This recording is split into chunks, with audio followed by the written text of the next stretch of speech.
बात का बता रहे जब पंडित जी ने कहा बता दो टाइम ना मिले तो अपना बनाने दिन बताइए बताने को बताइए तो बता अपने पंडित कर लो हमें ना करे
ओम सोमाय स्वाहा ओम सोमाय इदं नमः ओम प्रजापते स्वाहा स्वाहा इदं प्रजापते इदं नमः ओम इंद्राय स्वाहा इदं इंद्राय इदं नमः ओम अग्नि ज्योति ज्योतिरग्नि स्वाहा स्वाहा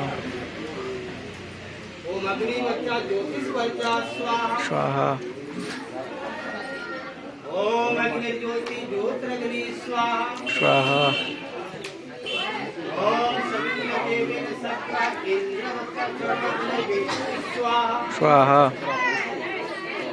ओम भूरग्ने प्राणाय स्वाहा स्वाहा इदं अग्ने प्राणाय इदं नमः ओम भर्वाये अपानाय स्वाहा स्वाहा इदं वायवे पानाय इदं नमः ओम सत्याज्ञानाय स्वाहा स्वाहा इदं मात्याज्ञानाय इदं नमः ओम प्राणपान ज्ञानेभ्यः स्वाहा स्वाहा ब्रह्म भूर्भुवस्सुरो स्वाहा ओम यापाकित्यामति मेधाभिरस्तु स्वाहा ओम अग्निशरास्मानि स्वाहा वैनानि विज्ञानवासु अग्निं शान्ते नमः विधेन स्वाहा ओम त्रियमितमिदामहे सुमंगलम गुरुवारमुक्षिमामतात स्वाहा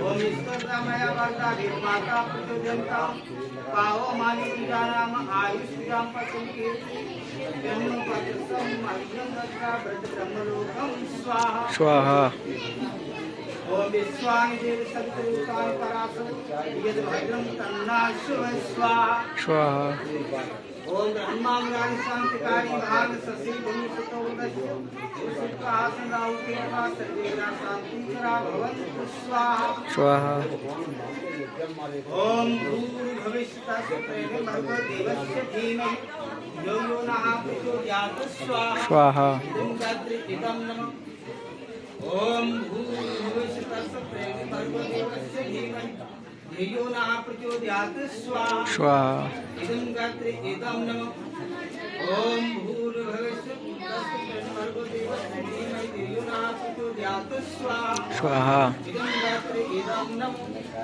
ओम भूर्भुवस्सुः भर्गो देवस्य धीमहि यो नः प्रचोदयात् स्वाहा इदं गात्रे इदं नमः ओम भूर्भुवस्सुः भर्गो देवस्य धीमहि यो नः प्रचोदयात् स्वाहा गात्रे इदं नमः ओम परम ब्रह्मणे विद्महे परमात्मने धीमहि तन्नो गुरु प्रचोदयात् स्वाहा ओम गुरु ब्रह्मा गुरु विष्णु गुरुदेव महेश्वर गुरु साक्षात् ब्रह्म तस्मै गुरुवे नमः स्वाहा ओम अखंड मंडलाकारं व्याप्तं येन चराचरं तत्पदं दर्शितं येन तस्मै श्रीगुरुवे नमः स्वाहा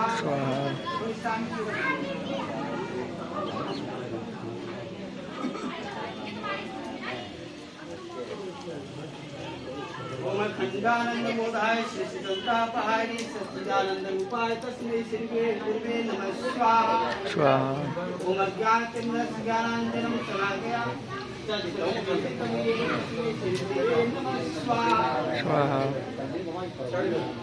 ओम अखंडानंद मोदाय श्रीसंतापहारी सच्चिदानंद रूपाय तस्मै श्री गुरुवे नमः स्वाहा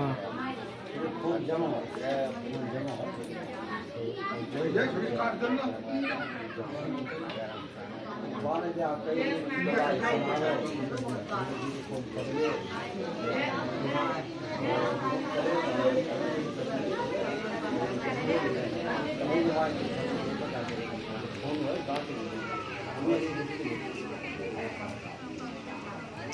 थोड़ी सामग्री खुद की चम्मच डालिए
ओम स्वाहा भगवान जय हो, नारायण भगवान जय हो।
बोल सच्चे दरबार की बोल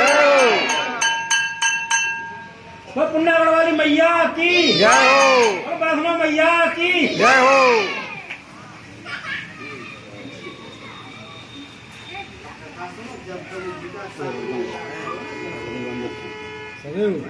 आइए और कौन कर दे बेइज्जती करवाना अल्लाह भगवान नहीं है क्या?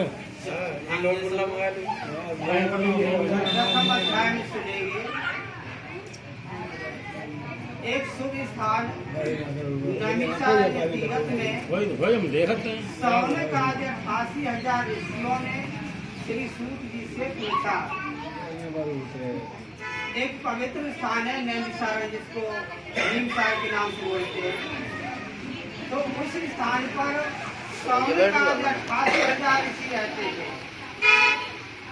तो सबने मिलकर के श्री सूत जी से पूछा, जो सर्व ज्ञाता थे, कि हे प्रभु, इस कलयुग में वेद विद्या से रहित मनुष्यों को प्रभु भक्ति किस प्रकार मिलेगी।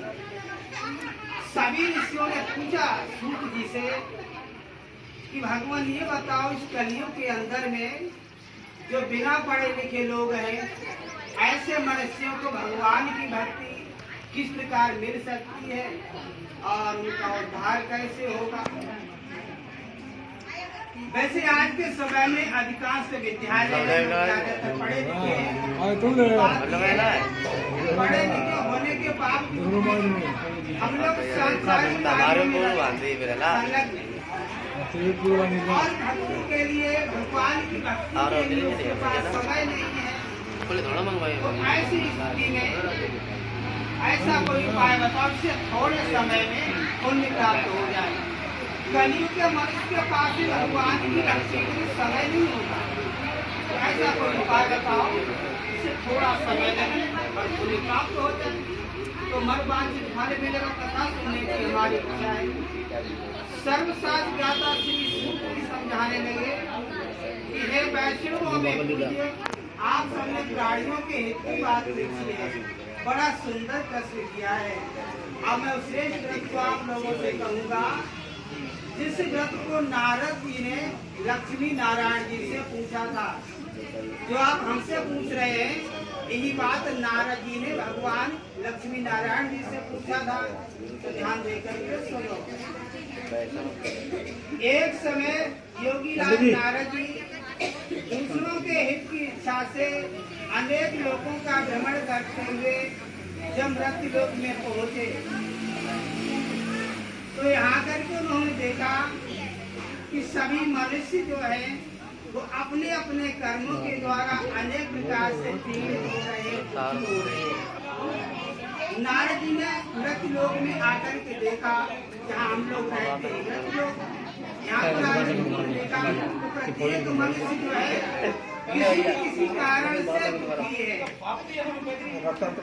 सब सुखी कोई भी नहीं संसार में, चाहे कितना भी धनवान हो, चाहे कितना भी पैसा भी आदमी हो, लेकिन पूर्ण रूप से सुखी नहीं है। तो ऐसी स्थिति देखी नारद जी। तो मैंने विचार करते हैं कि कौन सा उपाय ऐसा है जिससे मनुष्यों का दुख समाप्त हो सके। ऐसा मन में सोच करके जहाँ भगवान विष्णु रहते थे, भगवान विष्णु के धाम को पहुँचे। देखा भगवान के श्वेत वर्ण 4 भुजाओं वाले देवों को नारायण को देख करके, जिनके हाथों में शंख चक्र गदा और पद्म थे, चतुर्भुजी रूप को देखा नारद जी ने। गले में वरमाला पहने हुए थे, सुंदर रूप को देख करके नारद जी भगवान की स्तुति करने लगे कि भगवान आप अत्यंत शक्ति से संपन्न हैं, मन तथा वाणी भी आपको नहीं पा सकती है, आपका आदि मध्य और अंत नहीं है। नारद जी ने भगवान की स्तुति की। निर्गुण स्वरूप सृष्टि के आपको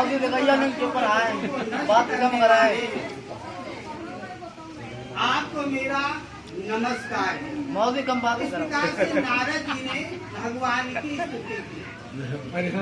स्थिति को सुनकर के भगवान प्रसन्न हो गए और कहने लगे, हे नारद जी, आपका किस लिए आगमन हुआ है, आप किस लिए आए हुए हैं, निसंकोच करके बताएं।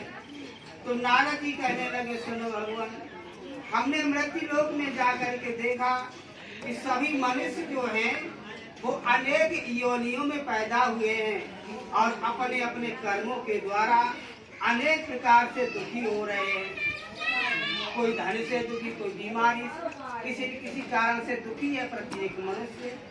ऐसी स्थिति में मुझ पर दया रखते तो बताएं, तुम मनुष्यों के सब तुम थोड़े से ही प्रयत्न से कैसे दूर हो सकते हैं, ऐसा कोई उपाय बताओ जिससे थोड़ा समय लगे और भगवान की भक्ति मिल सके। श्री भगवान कहने लगे, नारद जी, मनुष्यों की भलाई के लिए तुमने बहुत अच्छी बात पूछी है। इस काम को करने से मनुष्य मोह से छूट जाता है। आज मैं तुमसे कहता हूँ, ध्यान दे करके सुनो। बहुत पुण्य देने वाला स्वर्ग और मृत्यु लोक दोनों में दुर्लभ एक उत्तम व्रत है। आज मैं प्रेम बस होकर तुमसे कहता हूँ, सत्यनारायण भगवान का ये व्रत अच्छी तरह विधि पूर्वक करके मनुष्य आयु परिवर्तन भोगने के बाद मरने पर भी मोक्ष को प्राप्त होता है। नारद जी से भगवान ने कौन सा व्रत करने को बताया? भगवान सत्यनारायण का व्रत।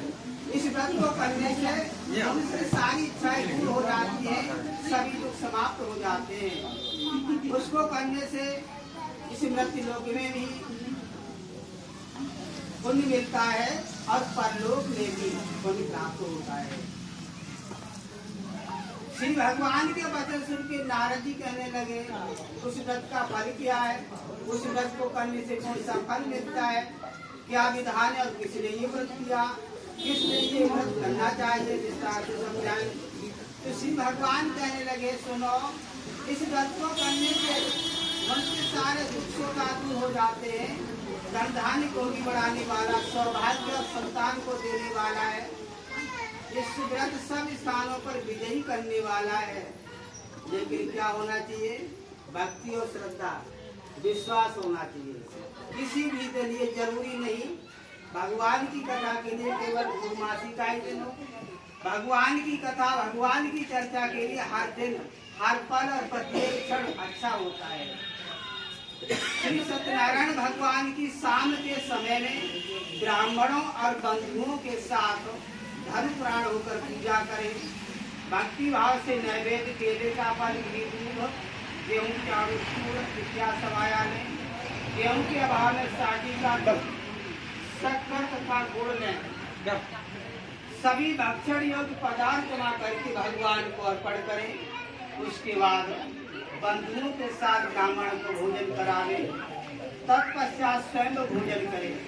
नृत्य गीत आदि का आचरण करते हुए सत्यनारायण भगवान का स्मरण करते हुए समय व्यतीत करें।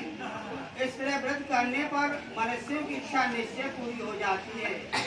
विशेषकर कलिकाल में भूमि पर सबसे सरल मोक्ष का उपाय है। बोलो श्री सत्यनारायण भगवान की जय बोलो गंगे मैया की जय हो। सिगरेट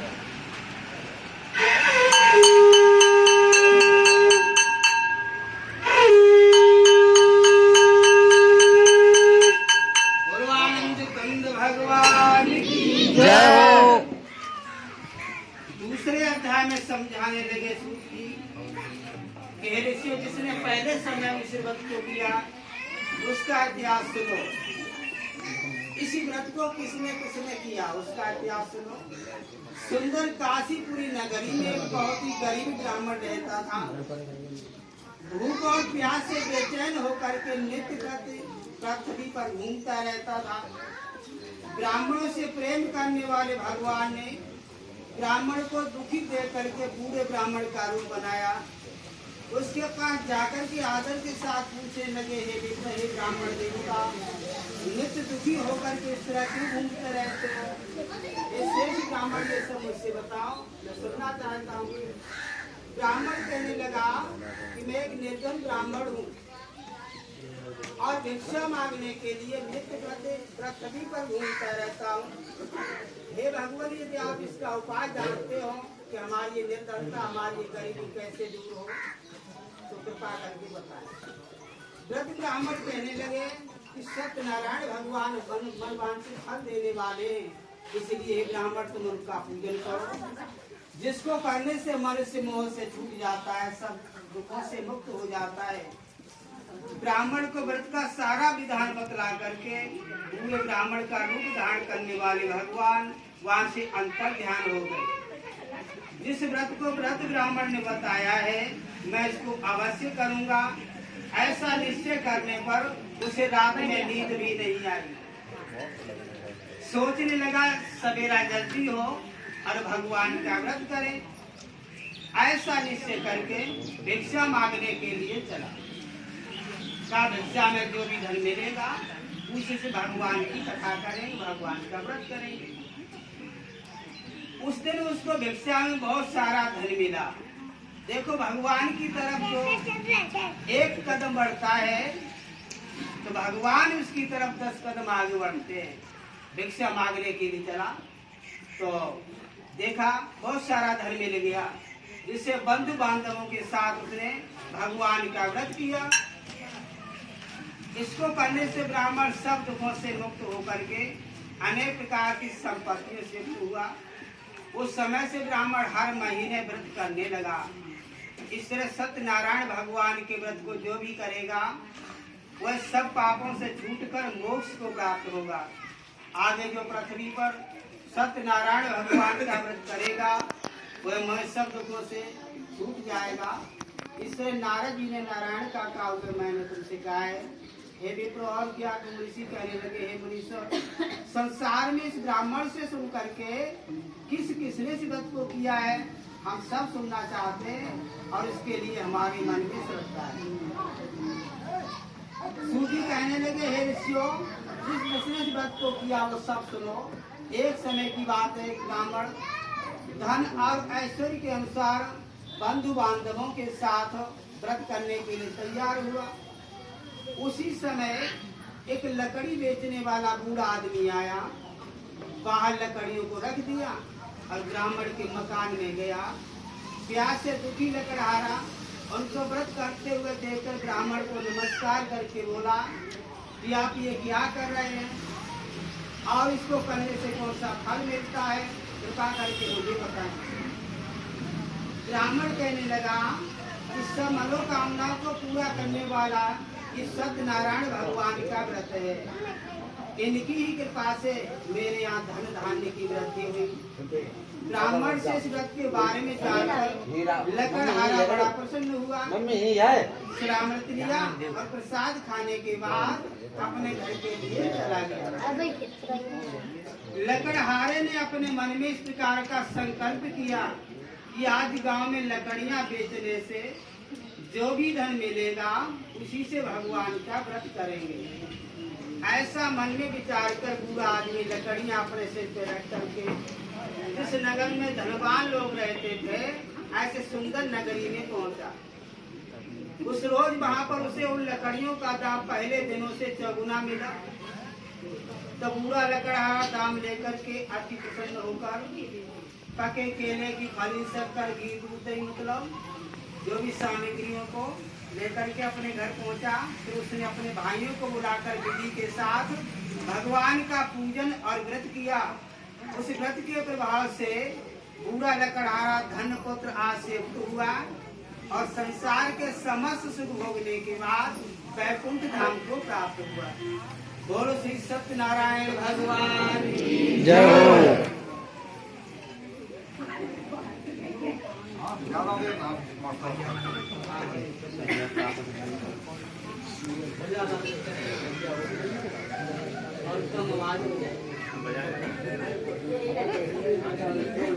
हम तो अपने बजा लेते तो पता ना बजा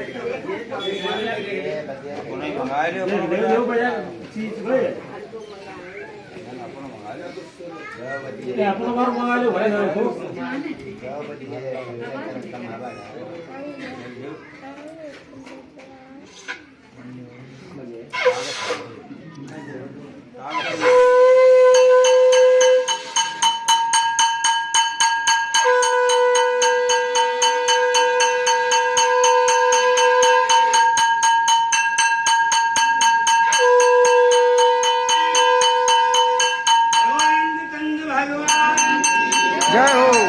सच्चे दरबार की जय हो। माता पिता की जय हो। तीसरे अध्याय में श्री सूत जी समझाने लगे श्रेष्ठ ऋषियों आगे की कथा सुनो। पहले समय में उनका उपनाम वह सत्य वक्ता जितेंद्रिय थे। प्रतिदिन देव स्थानों पर जाकर के गरीबों को धन देकर उनके कष्ट दूर किया करते थे। उनकी पत्नी जो थी कमल के समान मुख वाली सती और साध्वी थी। भाद्रशिला नदी के किनारे पर जाकर के उन दोनों भगवान का किया। उसी समय वहाँ एक साधु बैठ आया। उसके बाद सारा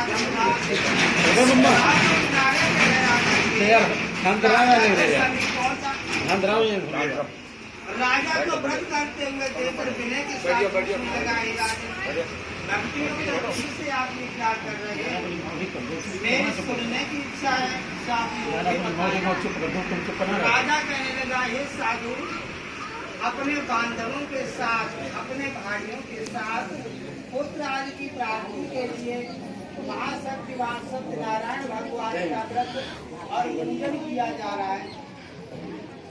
राजा के वचन सुन के साधु आदर से कहने लगा कि हे राजन मुझसे इसका सब विधान करो। मैं भी आपके कथन के अनुसार इस व्रत को करूँगा क्योंकि मेरे भी कोई संतान नहीं है और इसे निश्चय होगी। राजा से सब विधान सुन के व्यापार से निवृत्त होकर के आनंद के साथ में घर पहुंचा। साधु ने अपनी स्त्री से संतान देने वाले इस व्रत का समाचार सुनाया और कहा कि जब हमारे संतान होगी तब हम इस व्रत को करेंगे। साधु ने ऐसे वचन अपनी स्त्री लीलावती से का नाम एक दिन उसकी लीलावती पति के साथ आनंद को सांसारिक धर्म में प्रवृत्त होकर के सत्यनारायण भगवान की कृपा से गर्भवती हुई और 10वें महीने में सुंदर कन्या का जन्म। दिनों दिन वो कन्या इसमें बढ़ने लगी। शुक्ल पक्ष का चंद्रमा बढ़ता है उस कन्या का नाम कलावती तो लीलावती ने मीठे शब्दों से अपने पति से कहा कि जो आपने संकल्प किया था कि हमारे संतान हो जाएगी तब हम इस व्रत को करेंगे उसे आप कीजिए। साधु कहने लगा हे प्रिय जब हम इस कन्या का विवाह करेंगे तब करेंगे अभी तो नहीं कर पाएंगे। इस प्रकार अपनी पत्नी को आश्वासन दे करके नगर के बाहर चला गया। इधर कलावती जो है पिता के घर में धीरे धीरे वृद्धि को प्राप्त होने लगी, धीरे धीरे बढ़ने लगी। साधु ने जब नगर में अपने सखियों के साथ अपनी पुत्री को देखा तो तुरंत दूध बुला करके कहा कि पुत्री के वास्ते शिव पर देख के लाओ। साधु की आज्ञा पाकर दूध कच्चे नगर में पहुंचा। बड़ी खोज और देखभाल करके लड़की के लिए शिव बड़ी खुशी को ले आया। शिव लड़कों को देखकर बंधु बांधवों के साथ प्रसन्नचित्त होकर के अपनी पुत्री का विवाह उसके साथ कर दिया। किंतु दुर्भाग्य की बात यह है कि विवाह के पश्चात शिल्पा क्लास नीचे भूल गया। 2 मौका निकाल दिए उसने, चाबी की प्राप्ति हो गई। दूसरी कन्या का विवाह भी कर दिया, लेकिन भगवान के व्रत को नहीं किया। अब जो है श्री भगवान उससे क्रोधित हो गए, नाराज हो गए, श्राप दे दिया कि तुम्हें दारुण दुख प्राप्त होगा। अपने कार्य में कुशल साधु बनना जामाता के साथ समुद्र के समीप स्थित अपने नगर में गया और वहाँ दोनों ससुर और जमाई चंद्र के राजा के नगर में व्यापार करने लगे। एक रोज भगवान सत्यनारायण की माया से प्रेरित कोई चोर राजा का धन चुरा के भागा जा रहा था, किंतु राजा के दूतों को आता हुआ देखकर चोर ने घबराकर भागते हुए राजा के धन को वही चुपचाप रख दिया जहाँ वो ससुर और जमाई ठहरे हुए थे। जब दूतों ने साधु वैश्य के पास राजा के धन को रखा हुआ देखा तो वे दोनों को बांध के ले गए और प्रसन्नता से दौड़ते हुए राजा के समीप जाकर के बोले, ये 2 चोर हम पकड़ के लाए हैं, देख करके आज्ञा दें। तो राजा की आज्ञा से उनको कठोर कारावास में डाल दिया गया। जितना धन था सब छीन लिया। सत्यनारायण भगवान के श्राप के द्वारा उसकी पत्नी भी घर पे बड़ी बेटी है। उधर दोनों बंदी है राजा के यहाँ और जो पत्नी उसके घर पे है वो भी बड़ी दुखी है। घर पे जो भी धन रखा हुआ था चोर चुरा के ले गए। मासिक पीड़ा भोजन की तलाश में कलावती ब्राह्मण के घर पहुंची। देखा भगवान का व्रत हो रहा है, कथा सुनी और कथा सुनने के बाद प्रसाद ग्रहण करके रात को घर वापस लौटी। माँ ने कलावती से पूछा, पुत्री अब तक कहाँ रही हो, बड़ा समय हो गया है।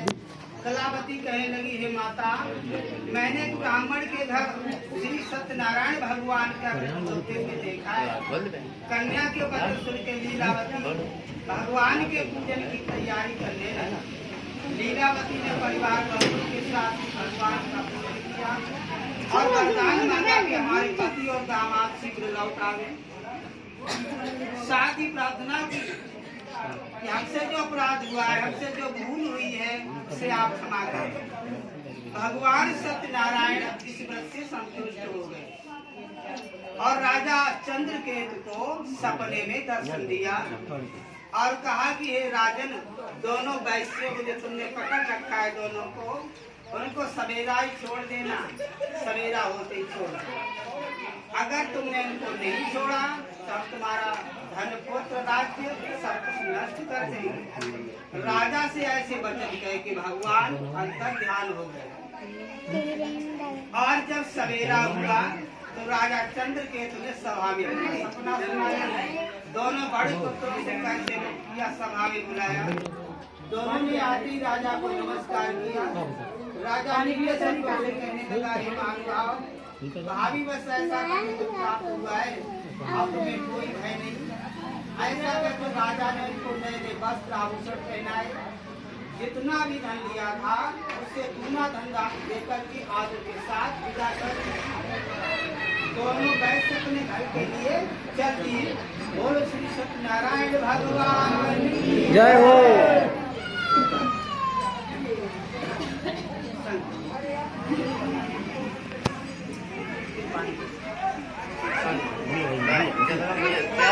अरे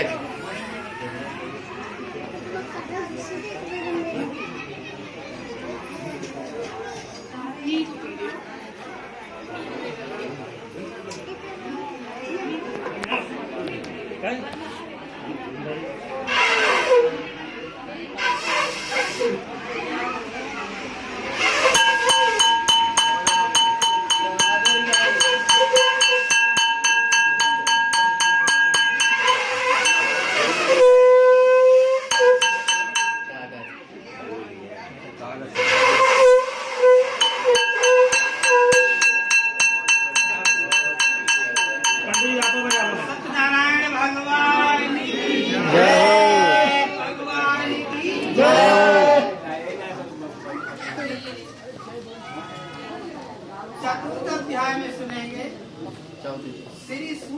समझाने लगे कि हे ऋषियों, वैश्य ने मंगलाचार्य की यात्रा चलना शुरू कर दिया और अपने नगर के लिए चले।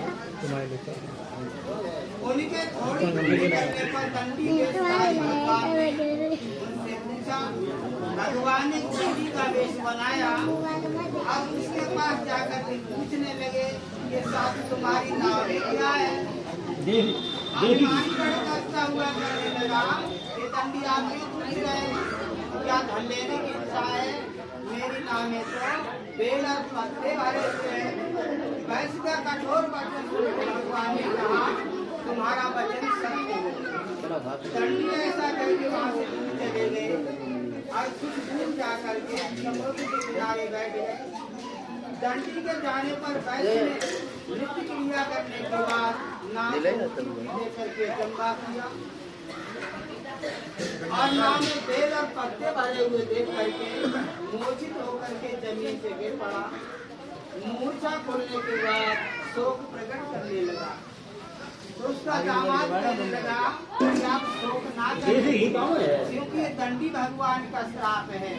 उनकी शरण में चलना पूजा वाले सामान हुए को आखिर देखो, पूजा वाले सब सामान व्यापार है पीछे पास पहुंचा व्यापार रखो। और अत्यंत भक्ति भाव से नमस्कार करके बोला कि मैंने जो आपसे असत्य वचन कहे थे उसकी आप क्षमा कीजिए। ऐसा करके महाशोक से व्याकुल होकर के रोने लगा। दंडी भगवान कहने लगे, बड़ी पुत्र, मेरी आज्ञा से बार बार तुम्हें दुख प्राप्त हुआ है, क्योंकि मेरी पूजा से विमुख हो गए। भगवान से जो विमुख हो जाता है उसे दुख के अलावा कुछ नहीं मिलता। साधु बोला, है भगवान, आपकी माया से मोह ब्रह्म आदि आपके रूप को घी दीजिए, देसी घी, मैं तो देसी घी दे दो घूम के, भला कैसे समझ सकता हूँ? देसी घी ढूंढ के दे। मैं सामर्थ्य को अनुसार आपकी पूजा करूंगा, मेरी रक्षा करो और पहले के समान नाव में धन भर दो। उसके भक्तियों के वचन सुन के भगवान प्रसन्न हो गए। उसकी इच्छा के अनुसार वरदान देकर के अंदर ध्यान हो गए। तब उन्होंने नाव पे आके देखा कि नाव पहले की तरह से भरी हुई है। भगवान सत्यनारायण का पूजन करके साथियों के साथ अपने नगर के लिए चला। जब अपने नगर के पास में पहुंच जाता है तब एक नौकर को घर भेजा। दूत ने साधु के घर जा उसकी स्त्री को नमस्कार करके कहा कि साधु अपने दामाद के साथ इस नगर के समीप आ गए हैं। ऐसा वचन सुन के साधु की स्त्री ने बड़े हर्ष उल्लास के साथ भगवान का पूजन करके पुत्री से कहा कि मैं अपने पति के दर्शन के लिए जा रही हूँ और तुम अपना कार्य पूरा करके शीघ्र आ जाना। माता के ऐसे वचन सुन के कलावती जो है प्रसाद छोड़ करके जल्दी में खुशी में प्रसाद छोड़ दिया और अपने पति के पास में पहुंची। अब जो है प्रसाद की अवज्ञा के कारण भगवान रुष्ट हो गए। उसके पति को नाव से पानी में डुबो दिया। कलावती अपने पति को न पा करके रोती और चिल्लाती हुई जमीन पे गिर पड़ी। इस तरह नौका को डूबा हुआ और कन्या को रोता हुआ देखकर के साधु दुखी होकर के कहने लगा कि हे प्रभु, मुझसे या मेरे परिवार से जो भी भूल हुई उसे आप क्षमा कीजिए। उसके दीन वचन सुन के सत्य भगवान प्रसन्न हो गए और आकाशवाणी हुई कि साधु तुम्हारी कन्या मेरे प्रसाद को छोड़ के आई है, इसलिए इसका पति अदृश्य हुआ है। ये जो घर जाकर प्रसाद खा करके लौटे तो इसे पति अवश्य मिल जाएगा। ऐसी आकाशवाणी सुन के कलावती ने घर पहुंच के प्रसाद खाया, फिर आकर के पति के दर्शन किए। तत्पश्चात साधु ने बंधु बांधवों सहित सददेव भगवान का विधि पूर्वक पूजन किया। भगवान की कथा का प्रसाद अवश्य लेना चाहिए। कथा तभी सुनना सफल होती है जब भगवान का प्रसाद ग्रहण कर लेते हैं। उसी तरह से वो पूर्णमासी को भगवान का पूजन करने लगा। इस लोक का सुख भोगने के बाद अंत में स्वर्ग लोक हो गया। और श्री सत्यनारायण भगवान जय हो।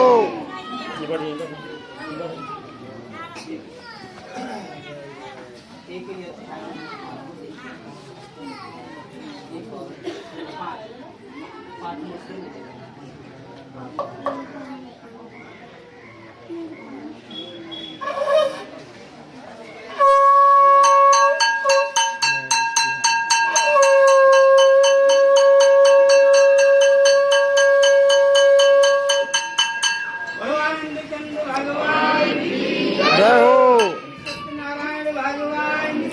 जय हो।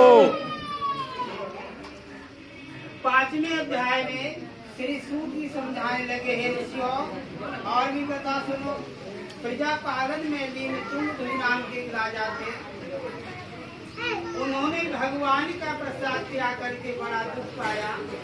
एक समय वन में जाकर के जंगली जानवरों को मारकर बरगद के पेड़ के नीचे आए।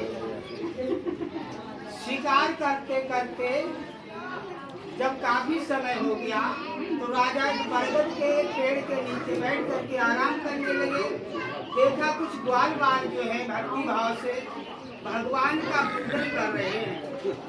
राजा देख कर भी अभिमान बस वहां नहीं गया और न ही भगवान को नमस्कार किया। जब ग्वालों ने भगवान का प्रसाद उसके सामने रखा, प्रसाद करके अपनी सुंदर नगरी के लिए चला गया। जब अपनी नगरी में पहुंचा तब देखा उसका सारा राज्य नष्ट हो चुका है। समझ गया कि भगवान नहीं किया। विश्वास करके ग्वालों के समीप गया, विधि पूर्वक पूजन करके प्रसाद खाया तो सत्य भगवान की कृपा से पहले जैसा था वैसा ही हो गया। दीर्घ काल तक शुभ होने के बाद मरने पर भी स्वर्ग लोक हो गया। जो मनुष्य इस परम व्रत को करेगा भगवान की कृपा से उसे धन धान्य की प्राप्ति होगी। निर्धन व्यक्ति धनी हो जाते हैं और बंदी बंधन से मुक्त होकर के निर्भय हो जाते हैं। संतानहीनों को संतान की प्राप्ति हो जाती है। सभी मनोरथ पूर्ण होकर अंत में वैकुंठ धाम को प्राप्त होता है। जिन्होंने पहले समय में इस व्रत को किया उसके दूसरे जन्म की कथा सुनो। व्रत सतानंद ब्राह्मण में अभी नाम आया था सतानंद का, जो अगले जन्म में सुदामा का जन्म मिला। आगे चल करके सुदामा बने तो भगवान कृष्ण के परम मित्र। उल्का मुख नाम के राजा दशरथ होकर वैकुंठ धाम को प्राप्त हुए, जहाँ भगवान ने स्वयं आकर के अवतार किया। भगवान राम के रूप में दशरथ किया।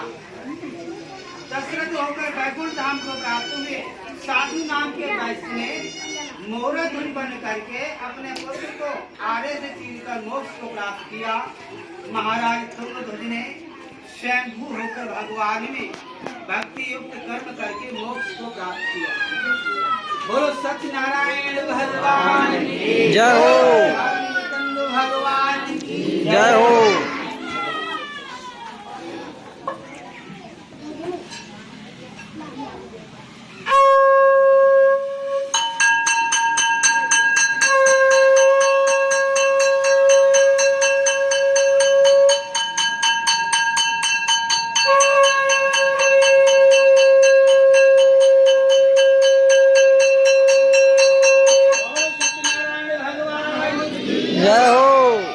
परीक्षित महाराज की जय हो।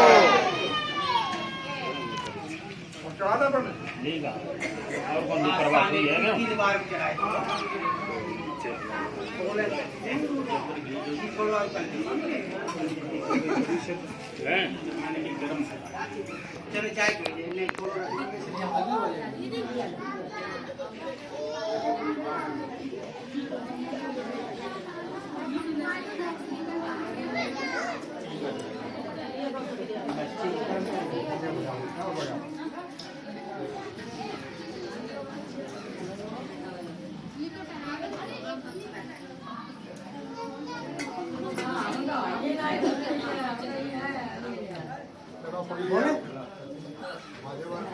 ओम पुराजी प्रावत सुवा पुरावत परती वाय सूत सुप्रतो स्वाहा स्वाहा। ओम पूर्वदा पूर्णा पुरागी पद्धते तुलसी पुण्य शिष्यते स्वाहा स्वाहा। सब ले सब ले।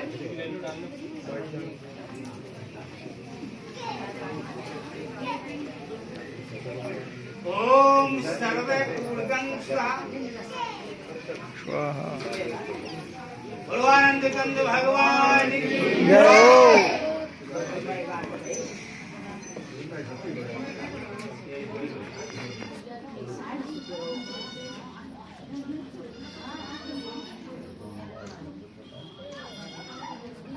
दीपक उठाए थाली में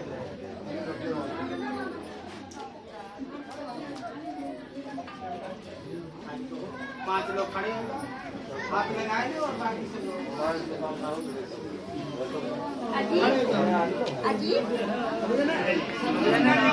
सब जगह हो जाओ खड़े भाई। आरती होगी हमारे साथ। ओम जय जगदीश हरे स्वामी जय जगदीश हरे। भक्त जनों के संकट भक्त जनों के संकट बड़ा में दूर करे। ओम जय जगदीश हरे। जो ध्यावे फल पावे दुख विनसे मन का स्वामी दुख विनसे मन का।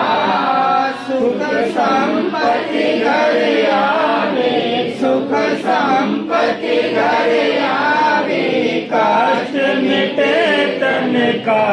ओम जय जगदीश हरे। मात पिता तुम मेरे शरण कहूँ मैं किसकी स्वामी शरण कहूँ मैं किसकी। तुम बिन और न दूजा तुम बिन और न दूजा आस करूँ मैं किसकी। ओम जय जगदीश हरे। तुम पूर्ण परमात्मा तुम अंतर्यामी स्वामी तुम अंतर्यामी।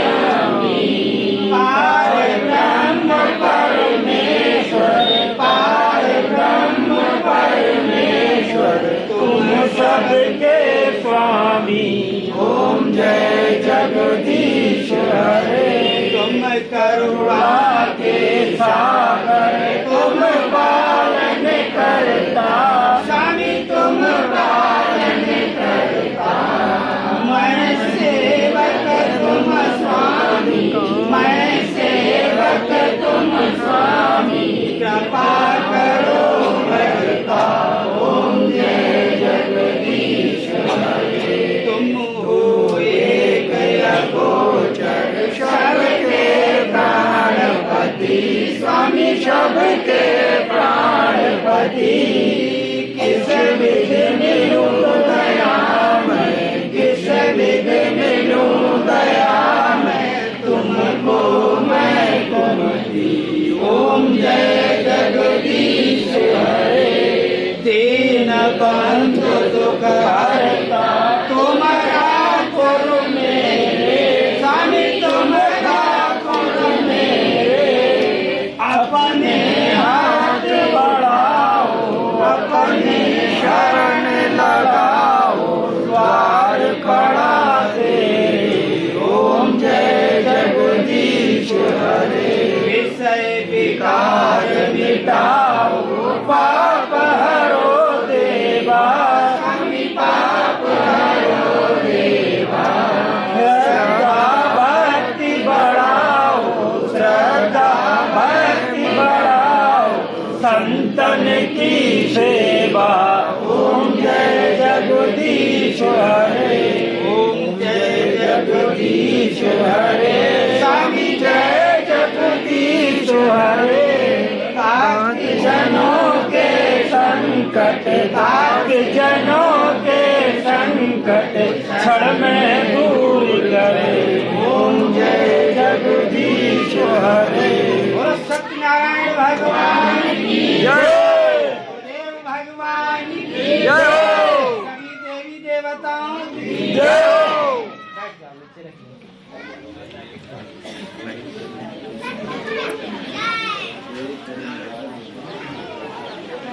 प्रसाद उठाए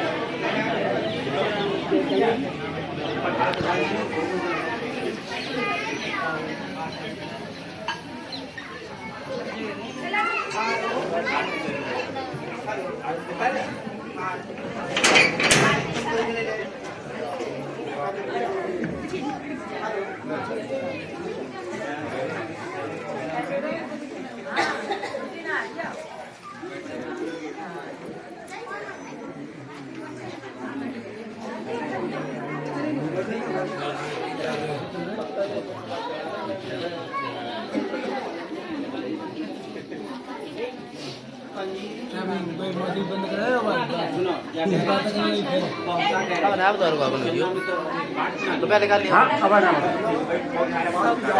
हटो उठा पूरा ले आओ अब एक एक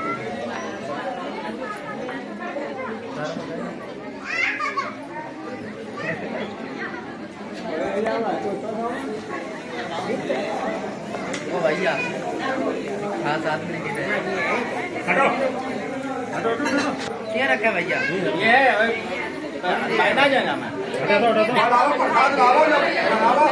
अरे हटी यार अपनी जगह दे दो महाराज हटाओ यार अपनी वीडियो निकल जाओ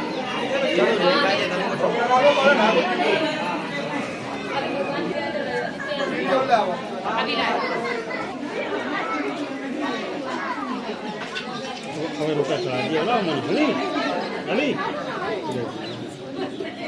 હું ચડાવી હવે આરતી આ ભાઈ હું તમ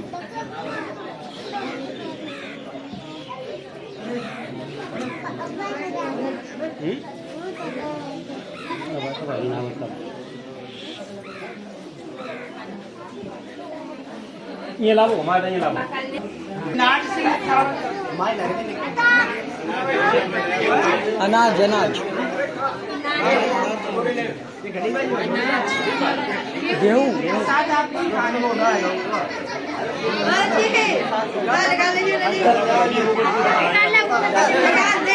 भाई नाया को खलीफा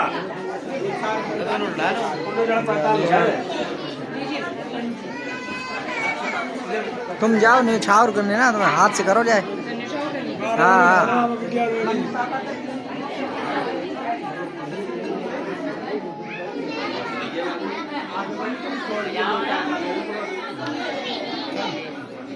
कहाँ बजे बात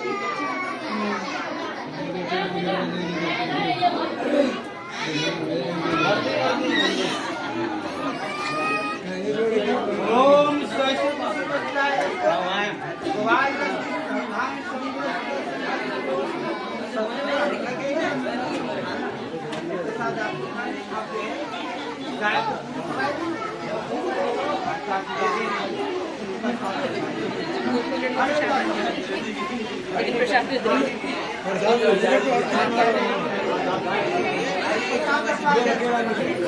जो बड़वाओ